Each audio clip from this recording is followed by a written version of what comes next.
Saludos amigos, muy bienvenidos a Perseguidos pero no olvidados de 13 en salida. La Santa Sede ha anunciado hace unos pocos días el que será el primer viaje del Papa Francisco después de la pandemia. Va a visitar Irak, un país que es todo un símbolo para los cristianos en todo el mundo. Josué Villalón, cuéntanos. Exacto, Raquel, un país en el que los cristianos han sido terriblemente perseguidos por su fe. Les mostraremos quiénes son y por qué han vuelto a Irak después de la invasión del ISIS. Pero también les hablaremos de quienes ya no están, quienes fueron mártires por su fe. Otro lugar donde el martirio ha estado y sigue estando presente es Líbano, de donde procede nuestro invitado de hoy. Preséntanoslo, Glaisis. Con mucho gusto, Josué. Es el padre Raymond Abdo, que nos acompañará para contarnos cómo vivió él y su comunidad de religiosos carmelitas la enorme explosión del pasado agosto en el Líbano y que dejó devastada la ciudad de Beirut. Además, escucharemos en su voz cómo está haciendo esa gran reconstrucción del país gracias a ayuda a la iglesia necesitada. Gracias, Grace Carbonell. Si quieren saber cómo pueden ayudarles, ustedes también, pues quédense con nosotros, porque comienza Perseguidos pero no olvidados en 13 en salida.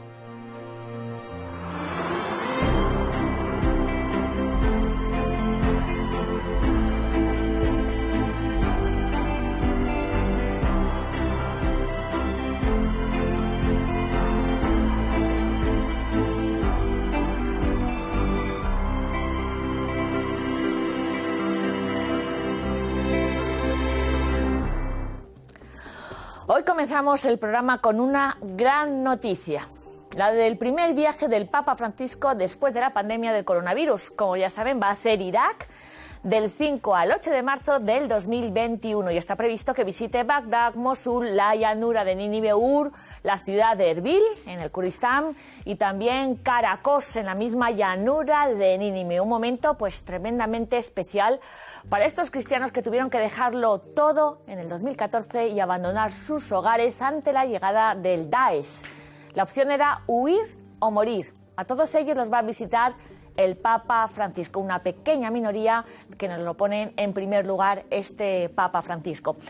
Y de la llanura de Nínive, concretamente de Caracos, la ciudad con mayor número de cristianos de todo Irak, nosotros traemos desde Ayuda a la Iglesia Necesitada este báculo localizado en una de las iglesias de Caracos, que fueron profanadas por este yihadismo del terrorismo islámico. Las iglesias las utilizaron como campos de tiro, como almacenamiento, como prisión para todos los cristianos y todos aquellos que decidieron pues no someterse al Estado Islámico. Ya saben que en Ayuda a la Iglesia Necesitada pues hemos estado muy pendientes siempre de la historia de este pequeño pueblo de Irak, este pequeño pueblo perseguido por el terrorismo yihadista. Irak siempre ha estado marcado, como lo saben, por el dolor, por la persecución, y hay una etapa crucial en este pleno siglo XXI en el que se vio amenazada la presencia de los cristianos por primera vez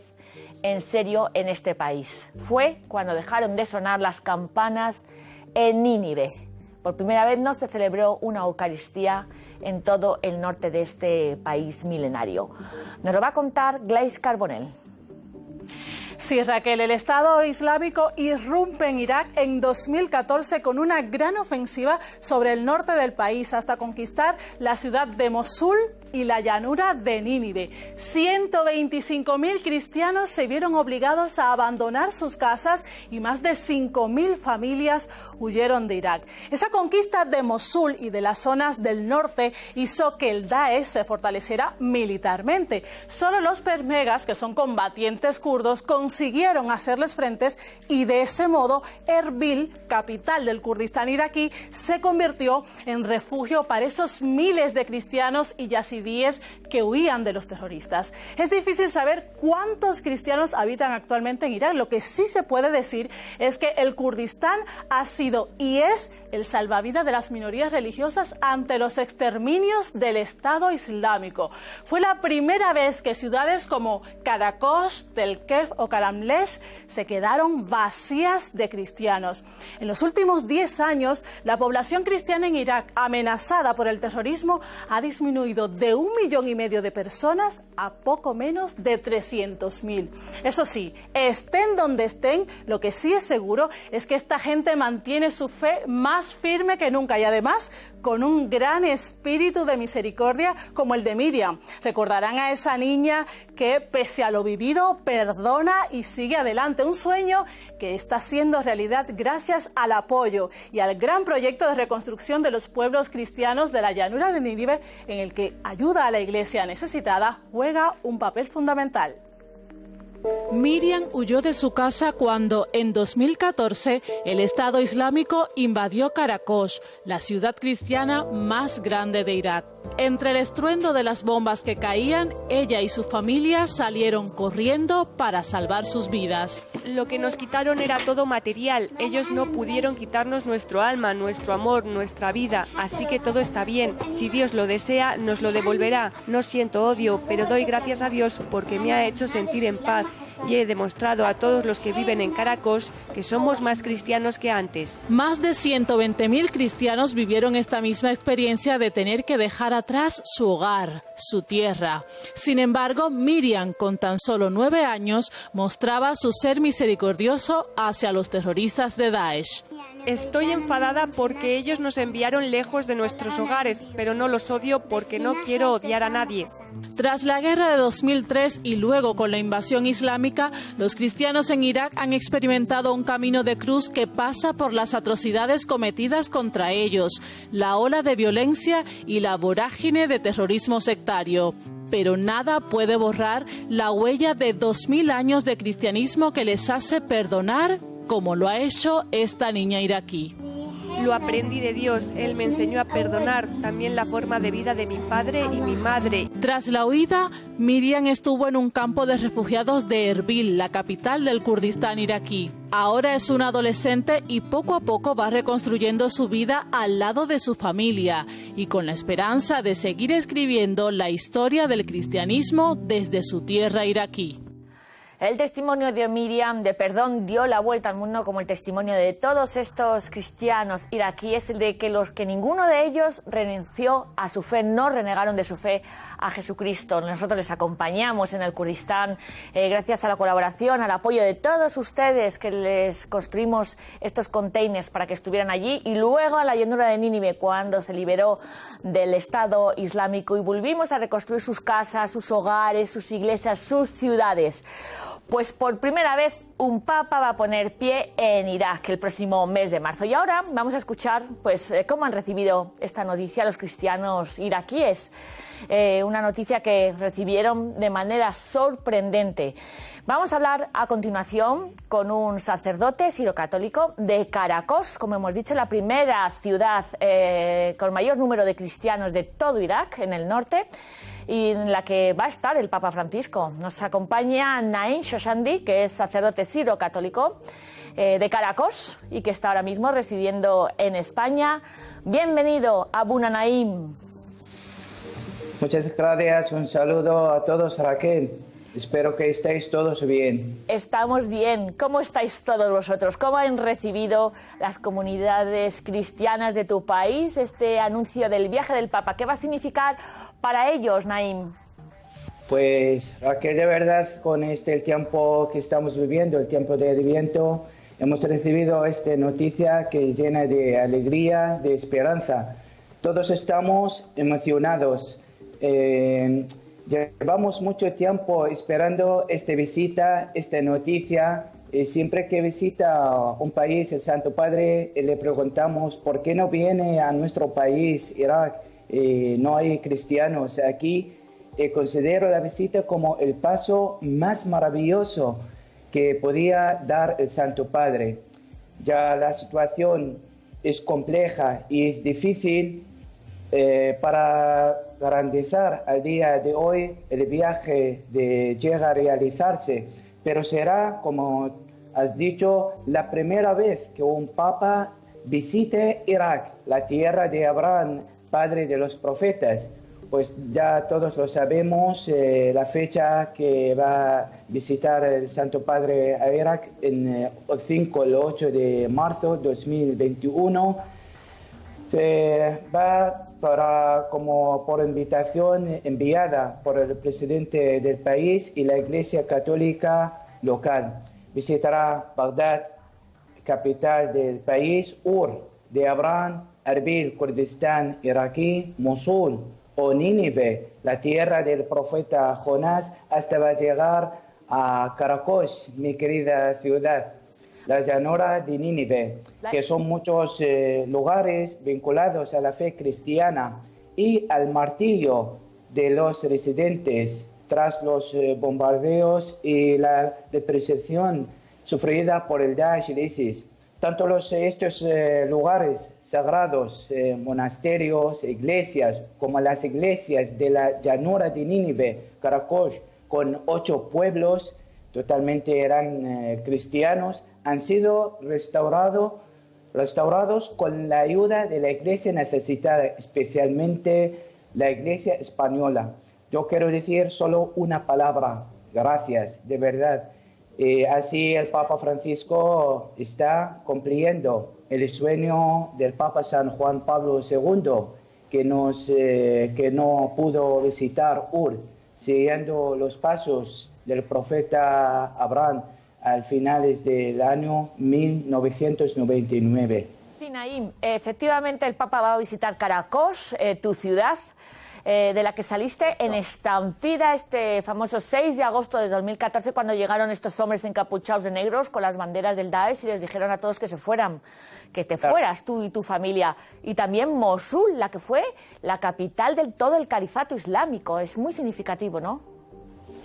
Claro, la visita del Santo Padre tiene mucho simbolismo, como podemos hoy reducir de muchos niveles. Por ejemplo, el Papa, porque tiene un lugar en el corazón de los cristianos de la Iglesia Oriental, representa el apoyo a los cristianos de Irak que siguen viviendo nuestra fe en Jesucristo en estas tierras. Son tierras de nuestros padres, de nuestros profetas. Pues se afirma la importancia de su presencia en el país. Así viene al Papa a nosotros, de verdad. Esto significa que lleve a los cristianos y a los pueblos de Oriente que viven desde hace algún tiempo en un estado de miedo, duda, de muchos problemas, para apoyarlos y animarlos. Y el segundo nivel, podemos decir que la visita se considera como una indicación del Estado y la importancia de Irak a nivel internacional.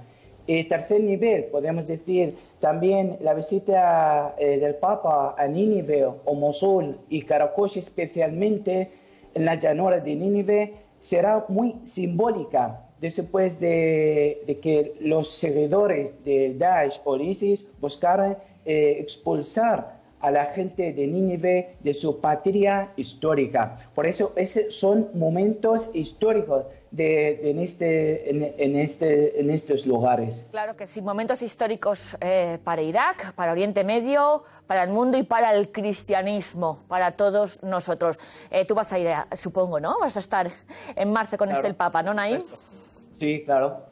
Pues muchísimas gracias a Abuna Naim Shoshandi, sacerdote siro-católico de Caracos, por tu testimonio, por hacer presente el dolor, el sufrimiento, la persecución, el martirio y la gran fe de todos los cristianos de Irak. Pues muchas gracias a vosotros. Solo una palabra quiero decir. Espero y deseo personalmente que no sea una visita a los medios, que tenga un impacto en nuestros líderes. De verdad, de todo en este Medio Oriente. Muchas gracias a todos. Shukran. Gracias. Afwan. Afwan. Muy bien, pues seguimos en Irak y de Irak nos seguimos en Oriente Medio, porque nos vamos ahora ni más ni menos que hasta el Líbano, otro país que lo está pasando en estos momentos realmente mal. La última noticia, que seguro que recordarán, que saltó a los medios de comunicación, fue la devastadora explosión del pasado 4 de agosto en el puerto de Beirut. Allí, como muchos libaneses, se encontraba el padre Abuna Abdo, que es un carmelita provincial de los carmelitas descalzos en el Líbano y que ahora nos acompaña aquí en el plato de Perseguidos pero no olvidados de 13 en salida. Bienvenido, Abuna. Gracias. Abuna, como decimos, es carmelita, un gran amigo de ayuda a la Iglesia necesitada, y hoy va a ser, pues como ha sido el padre Shoshandi, la voz de los cristianos en Irak, va a ser la voz de la Iglesia libanesa que lo está pasando realmente mal. Sabemos que estas imágenes de Beirut, la explosión de agosto, ese hongo de humo, dieron la vuelta al mundo. ¿Qué supuso este accidente fortuito para todo Beirut y para todo el Líbano? Abuna. La situación, buenos días a todo el mundo y gracias por acogerme aquí, y saludos a todas las personas colaboradoras con Ayuda a la Iglesia Necesitada, benefactores y todos los fieles de España, y muchas gracias en anticipo para todo. Y para el Líbano este evento muy grave ha sido, como en una serie de crisis en Líbano, el colmo de lo que se puede experimentar. El 4 de agosto fue un terremoto, casi un terremoto de 5 grados en la ciudad de Beirut, causado por una explosión muy grande en medio del puerto, mitad en el mar y mitad en el suelo del puerto, y que ha causado un sentimiento de terror en toda la ciudad. Y esto es una desgracia muy grande porque ha causado, en el primer impacto no entendíamos la dimensión de los gastos que ha causado en la ciudad, pero después hemos visto que era una verdadera desgracia por muchos cuarteles de la región norte de Beirut. Fue una explosión que, como decimos, sacudió todo el país, todo Oriente Medio, y que nos hizo a todos los restos de países de la comunidad internacional reaccionar y poner la mirada en el Líbano, que es un país que está resistiendo crisis económicas, políticas, y que este año pues también le ha tocado, además del COVID, pues resistir la explosión esta de grandes magnitudes, vamos, una cosa espectacular, como nos contaba, que sembró el terror. Ahora Gladys Carbonell nos va a recordar qué sucedió en este puerto de Beirut en este 2020, que está siendo un año muy difícil. Sí, Raquel, fue el 4 de agosto de este año 2020, un año que, como dices, está siendo duro para todos, también para los libaneses. En el puerto de Beirut explotaban 2.700 toneladas de nitrato de amonio en tan solo 37 segundos. Fue como una bomba nuclear, y no solo por la detonación, sino por las consecuencias que ha dejado. 202 fallecidos, enseguida lo vamos a ver, 6.500 personas heridas, 300.000 familias que se quedaron sin hogar en menos de un minuto, 90.000 casas dañadas, el 90% de los hoteles y 3 hospitales totalmente destruidos. Ni un solo edificio a 2 kilómetros del epicentro de la explosión sostuvo sus cristales debido a la onda expansiva. Beirut quedó sumida en un caos del que muchos libaneses han huido, mientras que otros se han quedado y siguen viviendo con la esperanza de ver resurgir su tierra y su vida desde las cenizas. La Iglesia, como siempre, les acompaña, intentando dar luz en medio de tanta oscuridad. Gracias, Gladys Carbonell. Ese 4 de marzo, Abuna, Raymond, ¿dónde estaba usted? Ese 4 de agosto, disculpe. Sí, el 4 de agosto. Yo estaba en mi casa, que está en el sur de Beirut, una región de Hazmie Babda, cerca de la Embajada de España. Y estaba en un consejo provincial con los frailes estudiando el programa de la provincia, y estábamos en el primer piso y sucedió algo. Había voz de aviones y una voz así muy fuerte que pasaba como un ruido que pasaba de un sitio a otro, como un misil que paseaba sobre Beirut, y después hemos sentido como un terremoto. Y después del terremoto, unos 2-3 segundos, la explosión. Nosotros, como expertos ya de los ataques aéreos de Israel arriba en Beirut, ya sabemos he dicho, esto es un misil, es una explosión grande. He subido inmediatamente a la terraza y hemos visto una explosión muy grande en el puerto. Había un humo colorado que pasaba de un color amarillo, a rojo, a naranja, muchos colores. Y después teníamos que bajar para ir adelante, como ya acostumbrados a eventos así terrorizantes, pero me dijeron que había muchos vidrios y ventanas caídas en el convento, y una entrada ya también de hierro caída, y esto era verdaderamente algo muy fuerte. Pero no entendíamos la dimensión de lo que pasaba. Y hemos terminado nuestra reunión, y después de unas horas, cuando hemos aproximado un poquito la región para ver, esto fue una impresión desoladora. Todavía, si uno va y hay mucha gente que se aproxima para hacer fotos, pero es algo que puede destrozar el corazón. Cuando tú puedes ver lejos 1000 metros o 2000 metros edificios o estructuras metálicas completamente deformadas, pero ¿cómo? ¿Qué fuerza que puede hacer esta deformación de sea la naturaleza, sea los edificios? Esto fue terrorizante. Terrorizante.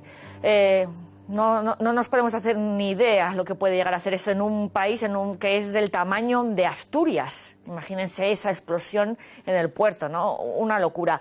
Pero sin embargo hay que ver algo positivo, que toda la comunidad internacional, todos miráramos al Líbano.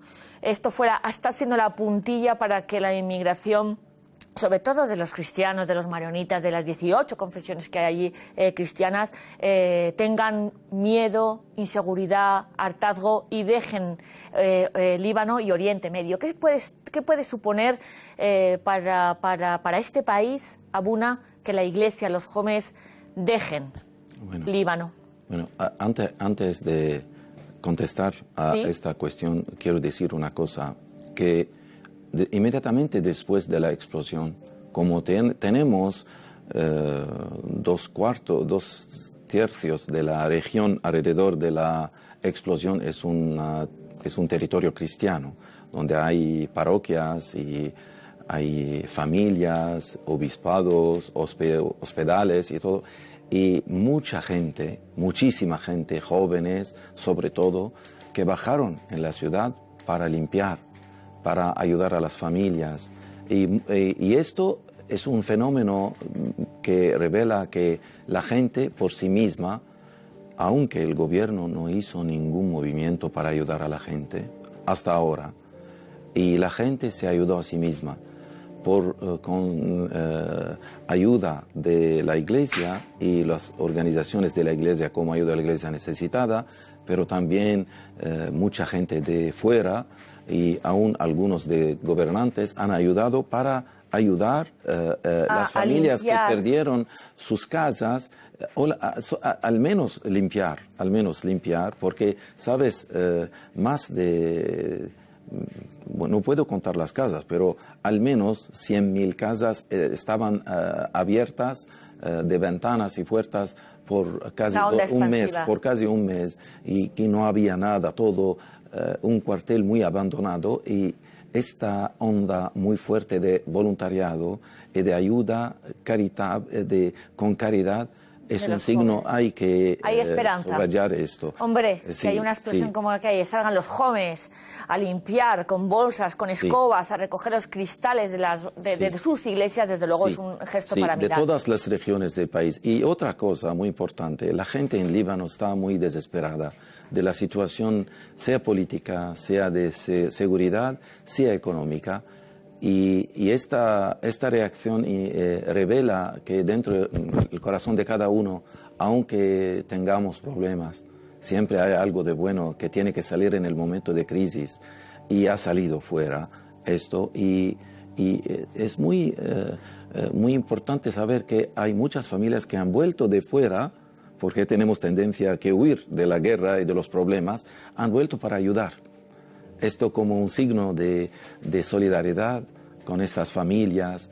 Y cada uno en Líbano, en todo el Líbano, ha perdido algo en esta explosión. Es la capital.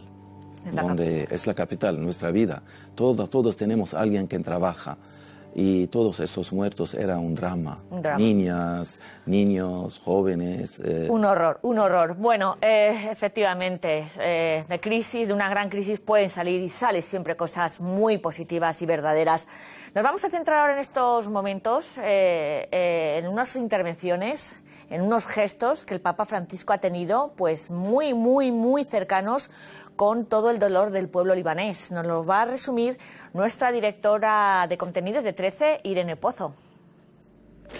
¿Qué tal, Raquel? Como hemos comentado alguna vez, son muchas las ocasiones en las que el Papa Francisco ha mostrado su cercanía al Líbano. Sin ir más lejos, todos recordamos la terrible explosión ocurrida en el puerto de Beirut hace apenas unos meses. Cuando ocurre algo así en un país que además arrastra una crisis social y política importante, la sacudida y los efectos son brutales.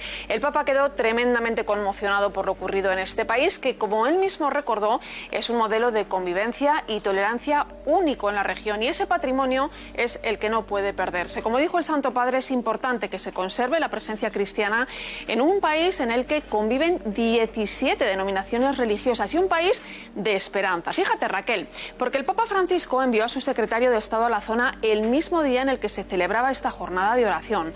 El cardenal Parolin no solo leyó una oración en nombre del Papa, sino que tuvo oportunidad de visitar la iglesia maronita de San Jorge, devastada por la explosión, y celebró misa también en el santuario de Arisa, donde aseguró que los libaneses reconstruirán su país con la ayuda de los amigos y con el espíritu de comprensión, diálogo y convivencia que siempre los ha distinguido. Y aquí no acaba la cosa. El Papa no se ha olvidado desde entonces del Líbano, ni el Líbano del Papa. Hace tan solo unos días, a finales de noviembre, el patriarca de la Iglesia Católica Maronita, el cardenal Ray, visitaba en el Vaticano al Papa Francisco y le hacía entrega de un informe detallado de la situación actual del país. Y es que, a pesar de la ayuda para la reconstrucción de Beirut, el Líbano, como decíamos, lucha desde hace tiempo contra una difícil crisis que se ha visto agravada por la pandemia. Un dato: solamente en este año se han nombrado hasta 3 primeros ministros y solo uno de ellos ha conseguido formar gobierno. Y esa inestabilidad política, lógicamente, pasa también factura a la sociedad libanesa. Eso sí, tal y como informó al Santo Padre el cardenal Ray, la labor de la Iglesia ante esta crisis no cesa, como no podía ser de otra manera. Patriarcados, diócesis, monasterios e instituciones sociales y humanitarias están trabajando conjuntamente en favor de los más necesitados a través de una red llamada La Vid, bajo el lema que ninguna familia muera de hambre o se sienta abandonada. Pues claro que sí. También ayuda a la iglesia necesitada. Quiere poner su granito de arena a reconstruir las iglesias destruidas por la onda expansiva del pasado 4 de agosto. Vamos a mostrarles ahora un ejemplo. La labor que están realizando las Hermanas del Rosario en un hospital. Un trabajo muy concreto y que también se había afectado por la explosión. Lo vemos a continuación. Esta explosión sucedió muy cerca. Toda esta zona fue devastada, incluyendo nuestro hospital.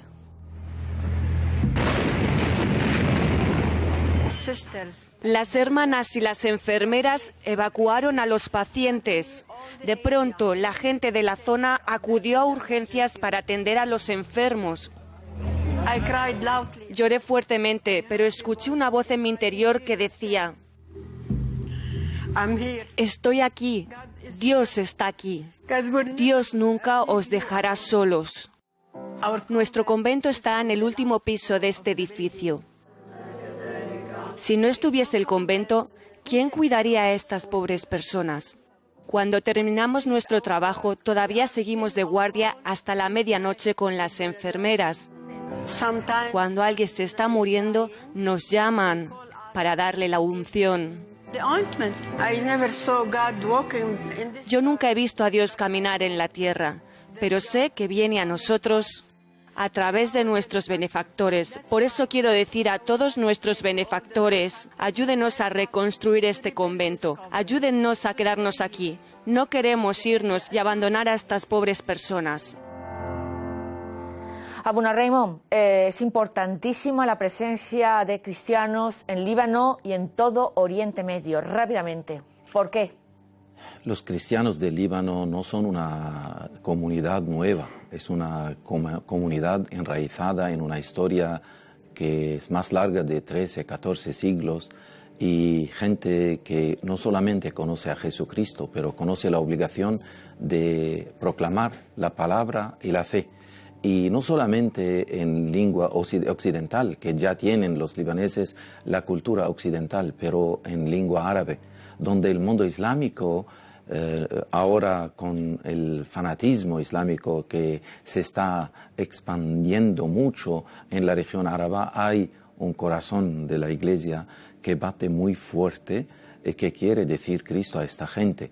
Y creo que el trabajo que puede hacer la comunidad cristiana en idioma árabe, sea el Evangelio, sea por los movimientos de caridad, de solidaridad, testimonio de vida, en la educación.